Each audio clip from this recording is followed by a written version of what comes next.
얼마 전 뉴스를 보니까 자기 동네의 집값이 떨어진다는 그 이유로 소방서가 신설되는 것을 반대하는 그러한 뉴스를 보았습니다. 혹시나 자기가 거주하는 지역, 자기가 거주하는 그 동네에 가장 들어서기를 꺼려하는 건물 1위와 2위가 혹시 무엇인지를 알고 계십니까? 바로 첫 번째는요, 장애인 관련 시설입니다. 그 두 번째는 아마 예상하고 계시겠지만 바로 교회입니다. 세상 사람들은 자신들의 이익과 그 기득권을 위해서 그러한 시설을 거부하고요, 건축을 반대하고 있는데요. 심지어는 건물을 건축하는 곳에 와서 의도적으로 소란을 피우고 행패를 부리는 그러한 모습들도 우리는 뉴스를 통해서 자주 종종 접할 때가 있습니다. 전 이것을 단순히 우리들만의 이기적인 관점에서 바라보고자 하는 그런 것이 아니라 그만큼 하나님의 백성들이 하나님의 일을 할 때 겪게 되는 많은 어려움들 중에 이러한 어려움도 있다라는 것을 제가 말씀을 드리는 겁니다. 또는 공동체의 경우 어떠한 문제나 어려움에 처해 있습니다. 이때 다시 은혜를 회복하고 공동체가 세상으로부터 거룩성을 지켜나가려고 하면 그때마다 새로운 시험과 핍박, 도전을 받을 때가 많지 않습니까? 그것이 외부의 핍박이든지 아니면 내부적으로 갈등과 좌절이든지 참 많은 어려움에 우리가 맞닥뜨리게 되는데, 이러한 문제를 극복하고 이겨내려면 어떻게 우리는 해야 할까? 오늘날 같이 하나님을 믿는다는 그러한 이유로 세상 사람들로부터 많은 시련과 어려움을 겪고 있는 이러한 때에 우리는 어떻게 거룩한 하나님의 백성으로서 그 정체성을 지켜나갈 수 있을까? 아마 우리는 이러한 것에 대해서 많은 고민을 하고 있을 것입니다. 오늘 말씀 느헤미야 3장과 4장은 무너지고 황폐해진 예루살렘의 성벽을 느헤미야와 그 백성들이 다시 재건을 하고 있는 그러한 내용을 담고 있습니다. 먼저 3장을 보시면요, 1절에서 32절 마지막 절까지 한 절도 빠짐없이 누가 무엇을 했고 누가 어디를 중수했고 이러한 사실적, 객관적 사실만을 나타내고 있습니다. 바로 오랜 시간 불타 무너지고 황폐해진 예루살렘 성벽을 다시 재건하고 있는 그러한 객관적인 사실들만 나열되고 있다는 것이죠. 그렇다면 그렇게 많은 사람들이 그 성벽 재건에 온 힘을 쏟은 이유는 무엇일까? 무엇 때문에 이 많은 백성들이 그 성벽 재건에 매달려 최선을 다해서 그 성벽을 중수하고 있을까? 크게 두 가지 의미를 우리는 한번 살펴볼 수가 있습니다. 첫 번째는요, 바로 현실적인 또 실제적인 의미에서 살펴볼 수 있는데요, 우리가 앞장인 1장 3절을 살펴보면요, 예루살렘에 남아있던 사람들은 성이 허물어지고 그 성문이 불타면서 피할 곳이 없게 됩니다. 그러므로 인해서 어떻게 됩니까? 많은 환난과 능력을 받았다라고 합니다. 그래서 2장 17절 하반절을 보시면 느헤미야가 방백들에게 무엇이라고 이야기를 합니까? 바로 예루살렘 성을 건축하여 다시는 수치를 당하지 말자라고 고백하고 있죠. 즉, 이 성벽의 재건은 먼저 실제적인 생활에 있어서 외부인으로부터 또는 짐승들로부터 안전하게 보호받는 것임을 우리는 알 수가 있습니다. 그렇다면 두 번째는 어떠한 의미일까? 바로 언약의 회복적인 의미입니다. 언약의 회복적인 의미. 1장 9절에 보시면 이런 말씀이 있습니다. 만일 내게로 돌아와 내 계명을 지켜 행하면 너희 쫓긴 자가 하늘 끝에 있을지라도 내가 거기서부터 그들을 모아 내 이름을 두려고 택한 곳에 돌아오게 하리라 하신 말씀을 이제 정확한데 기억하옵소서. 느헤미야의 고백이지 않습니까? 바로 성전이 있고 구별된 거룩한 하나님의 백성들이 모여 있는 곳, 그들이 모여 살던 곳, 바로 이 예루살렘으로 돌아오게 하시겠다는 바로 하나님 여호와의 약속. 그리고 우리가 에스겔서 43장 2절과 4절에서 5절 말씀을 한번 보면요, 제가 한번 읽어드리겠습니다.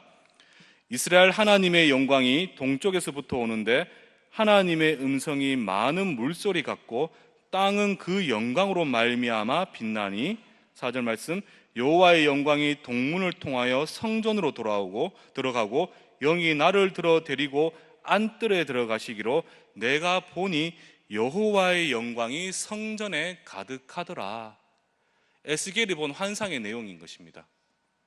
결국 선지자들을 통해서 하신 그 약속, 다시 고향으로 돌아와 예전의 그 영광을 회복함으로 하나님의 백성들에게 여호와의 영광이 가득함께 하시겠다는 그 언약의 회복적 의미를 이 성벽 재건을 통해서 우리는 살펴볼 수가 있다는 것입니다. 이것은 구별된 하나님의 언약 백성으로서의 그 정체성의 회복을 의미하고도 있습니다. 자, 이러한 배경과 의미를 기억하시고 본문을 보면 드디어 어떻게 됩니까? 성벽이 재건되고 있지 않습니까? 바로 여기서 우리가 살펴볼 것은 첫 시작을 누가 무엇을 했는가 하는 점이시죠. 누가 무엇을 했는가? 바로 1절에 보시면요, 대제사장 엘리야십과 그 형제 제사장들이 무엇을 제일 먼저 건축하고 성별하고 있습니까? 바로 양문을 먼저 건축하고 성별하고 있다는 겁니다. 아시다시피 종교와 정치가 하나이던 이 재정일치 시대에 제사장 가문이라 하면 그 민족, 그 나라의 최고 지도층에 속하는 겁니다. 이스라엘 성벽 재건이라는 이 원대하고 힘든 사역의 시작을 바로 그 앞선 헤드십, 바로 리더들이 중심이 되어서 진행을 하고 있다는 것이죠. 무슨 말입니까? 이러한 큰 일을 앞두고 리더들의 역할이 얼마나 중요한지를 우리는 살펴볼 수가 있다는 겁니다. 그리고 이러한 리더들의 솔선수범되는 그러한 모습은 이 성벽 재건이라는 이 크고 원대한 사역에 대해서 반신반의하고 있던 그 백성들로 하여금 결단하고 수고할 수 있는 큰 동기부여가 되었음을 우리는 알 수 있습니다. 그런데 여기서 우리가 한 가지 짚고 넘어가야 할 것은 바로 가장 먼저 건축한 문이 바로 양문이라는 점이에요. 양문. 이스라엘 성벽에는, 옛날 이스라엘 성에는, 옛 성벽에는, 예루살렘 성에는 많은 문들이 있는데 왜 유독 양문을 먼저 건축했을까? 양문은 바로 예루살렘 성의 북동쪽에 위치한 성문입니다. 그리고 그 바로 앞에는요, 아마 많이 들어보셨을 건데요, 베데스다 연못이 있고 그 지나서는 아주 가까이 성전이 위치하고 있습니다. 쉽게 말씀드리면 이 양문은 성전의 제사 때 그 드려지는 희생 제물이 이 성문을 통하여 베데스다 연못에서 씻겨진 후 성전으로 들어가게 되는 것입니다. 따라서 이 성벽 재건으로 거룩한 하나님의 백성으로서 다시 시작하려는 이스라엘 백성들에게 있어서 그 시작은 아무래도 하나님의 영광이 임하는 그 성전에 가장 가까이 있는 문, 그리고 제가 좀 전에 읽었던 에스겔서 43장 2절과 4절에서 보셨듯이 하나님의 영광이 어디에서부터 들어온다고 이야기합니까? 바로 동쪽으로부터 들어온다고 하는데, 성전의 동쪽에 위치한 양문으로부터 양문을 건축하는 것이 아마 양문을 건축하는 것으로 시작하는 것은 당연하다는 것을 우리는 알 수가 있습니다. 이렇게 대제사장 중심으로 제사장 가문에서 이렇게 양문을 시작으로 성벽 공사가 진행되는데요, 3장 전체를 살펴보면요, 총 42개의 공사 구간이 구분되어집니다. 그리고 그 42개의 공사 구간을 38개의 가문과 그 족속들, 즉 부족들이 그 일을 담당하게 됩니다. 한마디로 예루살렘과 그 인근에 있는 많은 사람들이 이 성벽 재건에 참여했다는 것을 우리는 알 수가 있습니다. 그런데 이 본문을 보면서요, 저희가 한 가지 특이한 점이 무엇이냐 하면, 어느 누구도 이 크고 원대한 이 일에 참가하면서 누구도 불만을 내비치는 사람이 없다는 거예요. 물론 뒤에 여러 상황으로 인해서 4장 10절에 보면 낙심하는 사람들이 나오기는 합니다. 그러나 적어도 이 일에서만큼은 불평과 불만을 우리는 찾아볼 수가 없습니다. 이 일을 다르게 생각해 보면요, 모든 백성이 이 공동체를 다시 세우는 이 위대한 사역에 있어서 자발적인 의지로 참여하되 하나님의 일을 함에 있어서 누구도 불평과 원망을 하지 않았다는 것입니다. 아무것도 없는 상태에서 무작정 이 옛 성벽을 재건하는 이 일에 모두가 동참함에도 불구하고 누구도 불평과 원망의 목소리를 내비치지 않았다는 거예요. 포로에서 귀환한 사람이든 이전부터 이 예루살렘에 거주한 거주민이든 또 한 지방을 다스리던 귀족이나 평민이든, 심지어는 26절 말씀을 살펴보시면요, 이스라엘 민족은 아니지만 오랜 시절 옛날 처음부터 성막과 성전에서 꾸준히 일을 담당했던 이 느디님 사람들, 기본 출신 사람들인 거 아시지 않습니까? 이 느디님 사람들과 같이 수많은 백성들이 이 일에 자발적으로 그리고 적극적으로 참여하는 것을 우리는 살펴볼 수가 있습니다. 그 결과 뒤에 살펴보시겠지만 6장 15절 말씀에 보면 이 성벽 재건이, 이 성벽 쌓는 일이 며칠 만에 끝나는지 혹시 아십니까? 6장 15절에 보면 단 52일 만에 이 모든 공사가 마무리됨을 볼 수가 있습니다. 2달도 안 되는 그 시간에 그 옛날 사람들이 그 크고 넓은 성벽을 짓는데 이 모든 것을 완공한다는 겁니다. 완전히 불타버리고 황폐해져 버린 성벽이었습니다.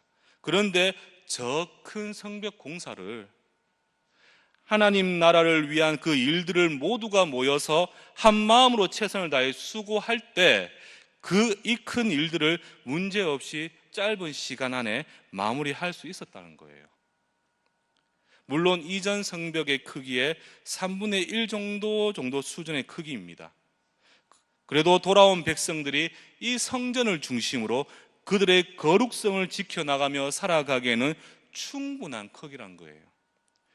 결국은 누구나 할 것 없이 하나님의 일에 있어서 불평하지 않고 최선을 다한 결과 하나님의 백성으로서 바로 영적 자존심, 이 성벽이 바로 이 세상 이방인과 자신들을 구별을 해주는 그러한 성벽이었지 않습니까? 바로 자신들의 영적 자존심을 다시 세울 수 있게 되었다는 것입니다. 누구나 할 것 없이 불평하지 않고 최선을 다해 이 일에 동참했을 때 이 일이 가능했다는 것이죠. 이 성벽을 통해서 이들은 다시 세상을 향해, 봐라, 우리는 구별된 거룩한 하나님의 백성이다, 다시금 이렇게 당당하게 선포할 수 있게 되었습니다. 저는요, 아직도 예전에 저희 교회의 건축대의 모습이 제 머릿속에 남아 있는데요, 이 건물의 건축이 아니라 바로 저희 교회가 7호 광장에 있을 때, 그때 교회를 새롭게 지었던, 건축하던 그 당시가 기억이 납니다. 그때는요, 모든 성도들이 나와서 벽돌을 지고 벽돌을 쌓고 시멘트를 발라가는 그러한 모습이 있었고요, 주일날 교회에 드릴 예배 장소가 없지 않습니까? 아마 기억하신 분들 아실 건데, 교회 건축 현장 옆에 그 공터에 천막을 짓고 다 같이 모여서 예배를 드리고, 예배가 끝나면 다 같이 모여서 식사를 하던 그러한 모습들이 저는 생생하게 기억이 나요. 어느 누구도 뒤에 물러서지 않고 직분자나 평신도나 상관없이 모두가 최선을 다해 건축하고 수고하던 그 모습, 그리고 나서 예배당이 완공되고 난 후에 그 모든 성도들이 감격의 눈물을 흘리던 그 모습이 저는 아직도 생생하게 기억이 나고 있습니다. 사랑하는 성도님들, 꼭 기억하십시오. 하나님 나라를 위한 일, 하나님 영광을 위한 일에는 빈부귀천이 따로 없습니다. 모든 성도가 동참해서 섬겨야 하는 일이고요, 누구에게는 더 좋고 화려하고 좋고 편한 일, 누구에게는 힘들고 인정받지 못한 일, 이렇게 나눠져 있지가 않다는 거예요. 하나님의 일에는, 모든 하나님의 일에는 거룩하고 중요하다는 겁니다. 어느 자리에 있건 자신에게 주어진 일에 묵묵히 최선을 다하게 되면 우리 안에 거룩한 영적인 성벽이 완성될 것이고, 그 일을 통해서 우리는 하나님 나라의 역사에 이 3장에 이름을 올린 백성들처럼 우리 또한 그 역사에 이름을 올리게 될 것입니다. 또한 하나님 일을 함에 있어서 언제나 앞선 리더들의 역할이 매우 크다는 것을 우리는 이 3장 말씀을 통해서 살펴볼 수가 있어요. 내가 누군데, 내가 직분이 무엇인데 이런 생각을 모두 내려놓고 먼저 앞장서서 섬기고 수고하고 헌신하는 그 모습은 결국 그 공동체를 결집시키고 하나님의 일을 온전하게 감당하게 되는 동기부여가 된다는 것입니다. 그런데 살아가다 보면요, 하나님의 백성들이 거룩한 사역, 즉 그것이 교회의 일이든 또는 세상에서 하나님의 일을 섬기는 일이든 그러한 일을 하게 될 때면 참으로 많은 환난과 시험이 닥쳐올 때가 많지 않습니까? 실제적으로 이 세상에서 하나님을 섬기고 교회를 잘 세워가는 일에는 정말 의도되든 의도되지 않든 많은 고난을 겪을 때가 우리에게는 있다는 것이죠.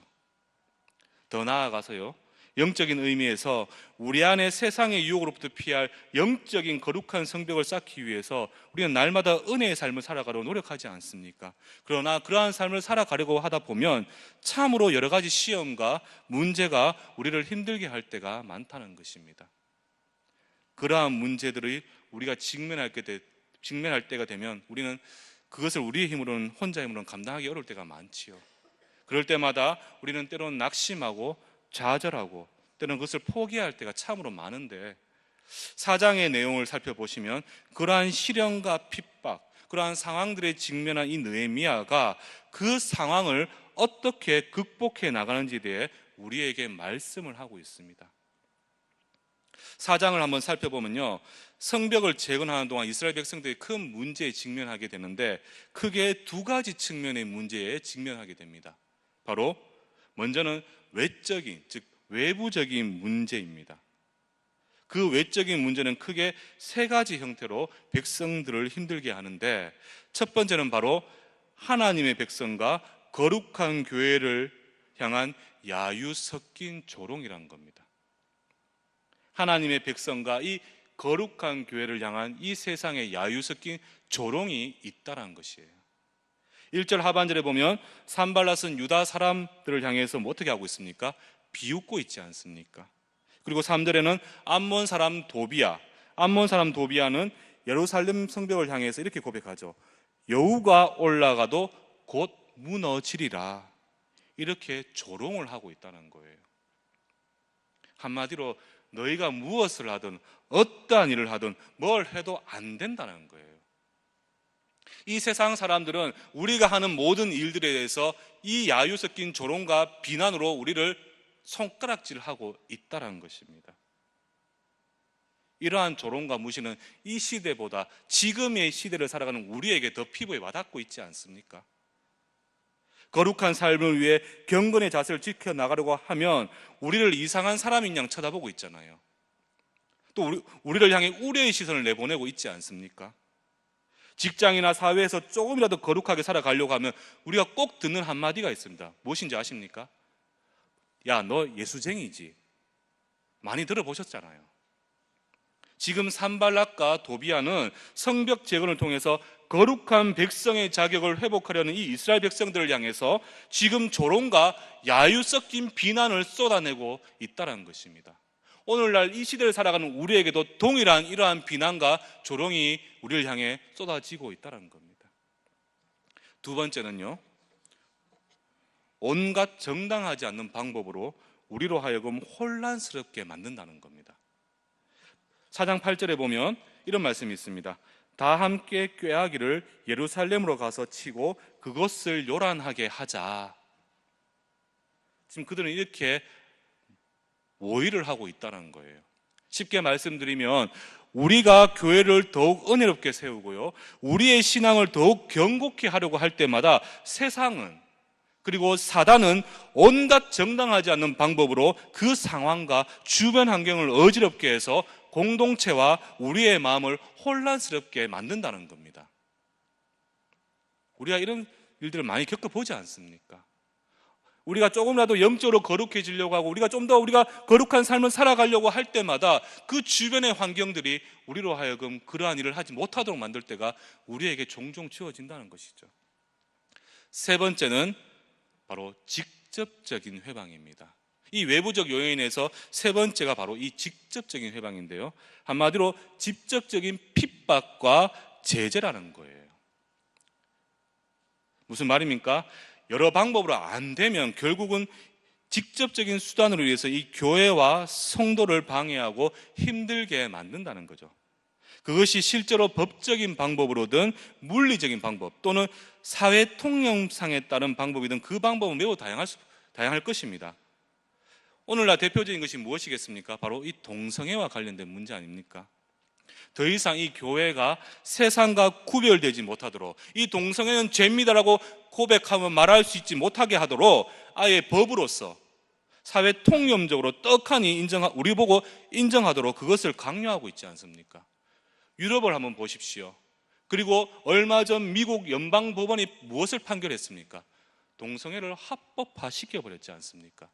이제는 교회에서나 우리 거룩한 삶을 살아가기 위해서 죄를 죄라고 고백하는 그 순간 우리는 세상으로부터 제재를 받을 수밖에 없게 되었다는 것입니다. 사랑하는 성도님들, 세상은요, 이 사단은요, 하나님의 백성들이 이 세상과 구분된 우리들만의 거룩한 성벽을 짓도록 결코 내버려 두지를 않습니다. 그것이 교회라는 공동체 울타리든 내 안에 영적인 거룩한 성벽이든 하나님의 백성으로서 그 정체성을 지켜나가려고 할 때마다 우리를 온갖 방법으로 우리를 핍박하고 있다는 거예요. 이것은 시대를 막론하고 성도라면 당연하게 겪는 고난입니다. 그렇다고 해서 이러한 핍박과 고난이 온다고 해서 저 세상을 향해서 저주하고 세상을 향해서 굳이 원망할 필요는 없습니다. 우리가 요한일서 3장 13절 말씀을 살펴보면요, 사도 요한이 성도들에게 이렇게 이야기를 하는데요. 제가 한번 읽어드리겠습니다. 세상이 너희를 미워하는 것은, 여기서 미워한다는 것은 이 감정적인 요소일 뿐만 아니라 직접적인 수단과 제재가 포함된 것입니다. 세상이 너희를 미워하는 것을 이상히 여기지 말라. 즉 당연하게 여겨라.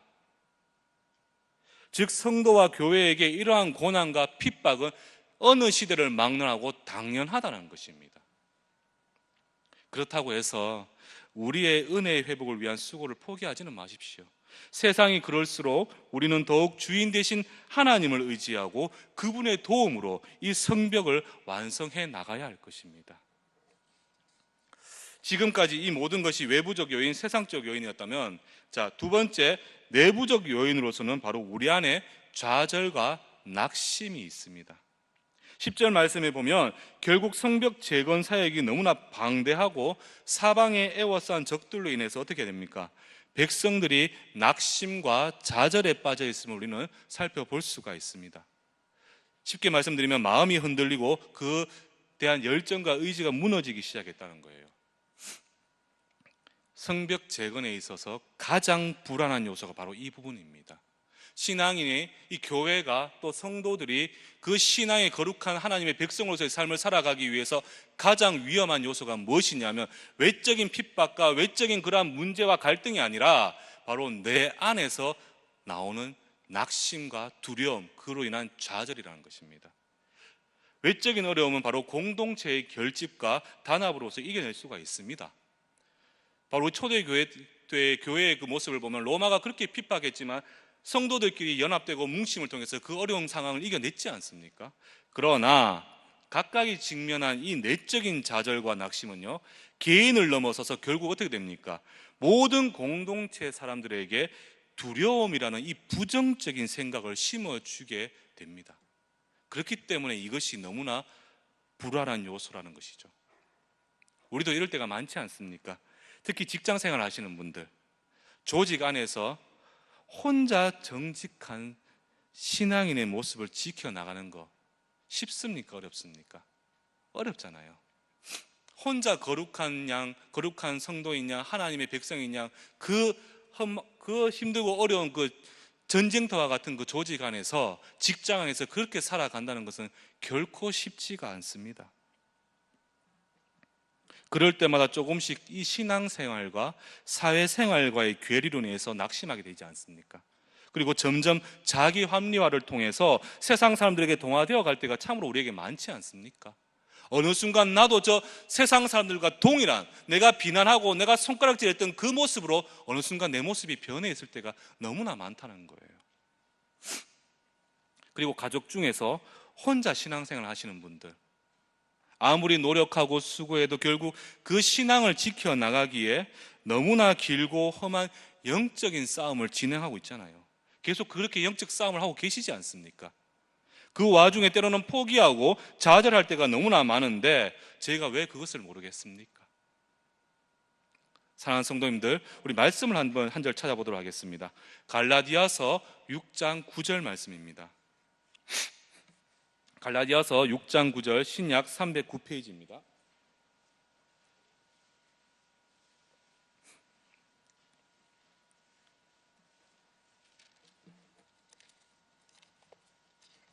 갈라디아서 6장 9절 찾으셨으면 우리가 한 목소리로 한번 읽어보도록 하겠습니다. 시작. 우리가 선을 행하되 낙심하지 말지니 포기하지 아니하면 때가 이름에 거두리라. 아멘. 우리가 선을 행하되 낙심하지 말지니 포기하지 아니하면 때가 이름에 거두리라. 교회를 위해서, 개인의 거룩한 신앙생활을 위해서 정당하게 수고하고 노력하는 것을 결코 포기하지 말라는 거예요. 우리가 끝까지 신앙의 경주를 이어가고 포기하지 않으면 결국 하나님의 은혜로 하나님의 때에 이 모든 것을 이루게 될 것입니다. 이것은 바로 우리를 향한 하나님의 약속인 것입니다. 이렇게 이스라엘 백성들은 성벽을 재건할 때 참으로 많은 어려움을 겪게 되는데 결국 이 모든 문제를 어떻게 됩니까? 극복을 하게 됩니다. 그런데 그 중심에는요, 바로 느헤미야의 온전한 믿음이 있었습니다. 저 수많은 외적인 핍박과 시련, 내적인 이 모든 문제를 극복할 수 있었던 첫 번째 요인이 무엇이냐 하면 바로 이 느헤미야의 온전한, 제가 왜 온전한 단어를 쓰냐 하면 조금 더 아시겠지만 온전한 믿음이 있었다는 거예요. 결국에는 기승전 믿음일 수 있고 기승전 기도가 될 수가 있습니다. 그런데 어떠한 믿음이 있었기에 이것이 가능했을까? 산발락과 도비야가 자신들을 향해 조롱하고 비난할 때 4절에서 5절까지 느헤미야가 가장 먼저 한 행동을 한번 살펴보십시오. 그리고 백성들이 낙심하고 적들이 성을 에워싸고 두렵게 할 때 14절에서의 느헤미야의 고백을 한번 잘 살펴보십시오. 그 모든 행동의 중심에 무엇이 있습니까? 바로 현실적인 것, 눈에 보이지 않지만 현실적이고 이 실제적인, 추상적인 그냥 개념적인 것이 아니라 이 현실적이고 자신들이 직접 직면한 이 실제적인 이러한 문제일지라도, 이러한 상황일지라도 능히 감당케 해주실 하나님에 대한 철저한 신뢰와 의지라는 것이죠. 바로 이 느헤미야의 고백, 느헤미야의 기도를 통해서 우리는 하나님에 대한 철저한 신뢰와 의지를 우리는 살펴볼 수가 있습니다. 느헤미야는 적들이 자신들을 조롱하고 비난할 때 이 4절에서처럼 자신의 생각과 방법을 의지하지 않고 그대로 하나님께 엎드려 기도하는 모습을 우리는 살펴볼 수가 있죠. 쉽게 말씀드리면요, 큰 문제와 어려움에 직면했습니다. 그렇지만 그때 자신의 능력과 세상의 방법을 의지하는 것이 아니라 가장 먼저 그 문제를 가지고 기도로서 하나님 앞에 나아갔다는 것입니다. 그리고 14절에 백성들을 모으고 거기서 이렇게 고백을 합니다. 너희는 그들을 두려워하지 말라. 지금 적들이 애워싸고 공격하고 핍박하려고 하는 이 시대에 그런 백성들을 향해서 두려워하지 말라고 고백을 합니다. 너희는 절대 두려워하지 말고 지극히 크고 두려우신 주님을 기억하라. 여호와를 기억하라. 이 모든 느헤미야의 행동은 결국 모든 일에 있어서 하나님에 대한 온전한 신뢰가 밑바탕되어 있다는 것이죠. 시편 37편 3절 말씀에 보면요, 이러한 말씀이 있는데 다윗이 힘들 때 이렇게 고백을 합니다. 여호와를 의뢰하고 선을 행하라. 여호와를 의뢰하라. 여기서 의뢰하라는 뜻의 의미는, 의뢰하라는 단어의 의미가 무엇이냐면 믿고 온전히 신뢰하라는 것입니다. 어떠한 상황에서든지 믿고 그 하나님을 신뢰하라는 것입니다. 어떠한 상황에서도 하나님의 백성은 두려워하거나 좌절할 이유가 없는 것은 우리가 믿고 신뢰하시는 이 분, 이 여호와라는 분은 우리로 하여금 이 세상과 구별된 당신의 백성으로 삼아주신 창조주 하나님이시기 때문입니다. 믿으십니까? 바로 우리로 하여금 이 세상과 구별된 하나님의 거룩한 선민이요 백성으로 불러주신 창조주 하나님이시고, 우리는 그 하나님을 믿고 신뢰하고 의지하고 살아갈 수가 있다는 것입니다. 그렇기 때문에 우리는 어떠한 상황 속에서도 결코 두려워하거나 염려할 필요가 없다는 것이죠. 눈에 보이시지는 않습니다. 그러나 하나님께서는 이 모든 상황과 이 배경을 주장하시고요, 우리로 그 문제를 해결할 수 있도록 우리에게 가장 합당한 지혜를 허락해 주신다는 것입니다. 어떠한 상황에 처해 있든지 우리가 주님을 의지하고 믿고 기도하며 이 모든 일을 먼저 하나님께 의탁하고 의뢰하고 나아갈 때 이 모든 상황을 만들으셔서 합력하여 선을 이룰 수 있도록 그 모든 상황을 만들어 주실 뿐만 아니라 그 문제를 해결할 수 있도록 우리에게 지혜도 허락해 주신다는 겁니다. 너무나 떨리고 두려운 이 상황, 낙심한 상황에서도요, 이 느헤미야와 이스라엘 백성들은 믿음으로 그 모든 일을 기도로 나아갈 때, 또 하나님께 아뢰어드렸을 때 하나님께서는 어떻게 하십니까? 15절 말씀에 뭐라고 말씀하십니까? 하나님이 그들의 꾀를 패하셨으므로 하나님께서 대적들의 모든 꾀가 무용지물이 될 수 있도록 패하셨다는 것입니다. 바로 보이지 않는 그 선한 에베네셀의 그 도움의 손길이 하나님의 백성들을 지켜주고 계시더라는 거예요. 물론 하나님께 기도만 하고 가만히 있는다고 해서 이 실제적이고 현실적인 문제가 그대로 해결된다고 볼 수는 없어요. 맞습니다. 그러나 느헤미야는 16절부터 마지막 절까지 통해 하나님께 모든 문제를 먼저 맡기고, 일의 전후가 있는데 먼저 하나님께 맡기고 나서 동시에 백성들로 하여금 할 수 있는 최선의 수고를 다하도록 독려를 하고 있습니다. 정말 하나님께 이 모든 문제를 믿고 의지하며 맡기고 나아갈 때 그뿐만 아니라 또 우리가 할 수 있는 최선의 노력도 겸해야 한다는 것입니다. 오늘날 좀 잘못된 그런 신앙을 너무 지나치게 기도를 의지하시는 분들 중에 보면, 뉴스를 보면 자주 접하는 것이 그 아픈 환자를 놔두고 기도만 하고는 병원도 안 데리고 가만히 있는 그런 모습을 보지 않습니까? 그렇게 하지 말라는 거예요. 이 모든 일을 역사하실 하나님께 믿고 맡기되 또 우리가 할 수 있는 최선을 다해서 수고와 노력을 하라고 지금 느헤미야는 백성들에게 독려를 하고 있습니다. 그래서 어떻게 합니까?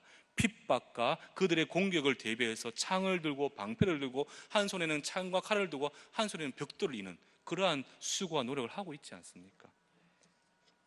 그럼에도요, 우리가 신뢰하고 의지하는 하나님께 우리는 먼저 기도로서 이 모든 문제를 하나님께 아뢰할 필요가 우리에게 있다는 거예요. 우리가 이 모든 염려, 걱정, 근심, 두려움, 이 모든 상황을 주께 맡기게 되면요, 너희는 모든 염려를 주께 맡겨라. 이는 그가 너희를 돌보심이라. 이 베드로전서 5장 7절의 말씀처럼 우리의 모든 상황을 지켜주시고 돌봐주실 것입니다. 우리는 그 에베네셀의 하나님을 믿고 의지하며 모든 염려를 주께 맡기며 살아가면 된다는 거예요. 그 이후의 모든 일은 누가 하실 일입니까? 하나님께서 하실 일인 거예요. 우리는 그 하나님을 믿고 그렇게 하면 되는 것이죠. 사랑하는 성도 여러분들, 오늘 말씀을 마무리하도록 하겠습니다. 오늘 말씀은요, 단순한 성벽 재건에 있어서 어떠한 일들이 있었고 누가 무엇을 했고라는 그런 단순한 사실만 기록한 것이 아닙니다. 예루살렘 성벽 재건이라는 거룩한 백성으로서의 그 정체성, 그 정체성을 회복함에 있어서 공동체가 어떠한 수고와 노력을 보였는가, 또한 이 과정에서 겪게 되는 숱한 고난과 그 문제 해결을 위해서 느헤미야가 보여준 그 신앙의 자세를 통해서 이 땅의 성도들은 어떠한 믿음의 자세를 견지하며 살아가야 할까? 우리는 이 3장, 4장 단순히 성벽 재건하고 핍박받는 이 내용을 통해서 우리는 그것을 살펴볼 수가 있다는 거예요. 꼭 기억하십시오. 하나님 나라를 위한 일에는요, 빈부귀천이 따로 없고 모든 백성에게 주어진 일들이 있기 때문에 그 일에 누구도 예외 없이 동참해야 할 것입니다. 누구는 편하고 주목받고 누구는 낮고 힘든 일, 이런 일이 따로 구분되어 있지 않다라는 거예요. 각자의 능력과 여력에 맞게 하나님 앞에서 주어진 모든 일에 성도는 최선을 다해야 한다는 것입니다.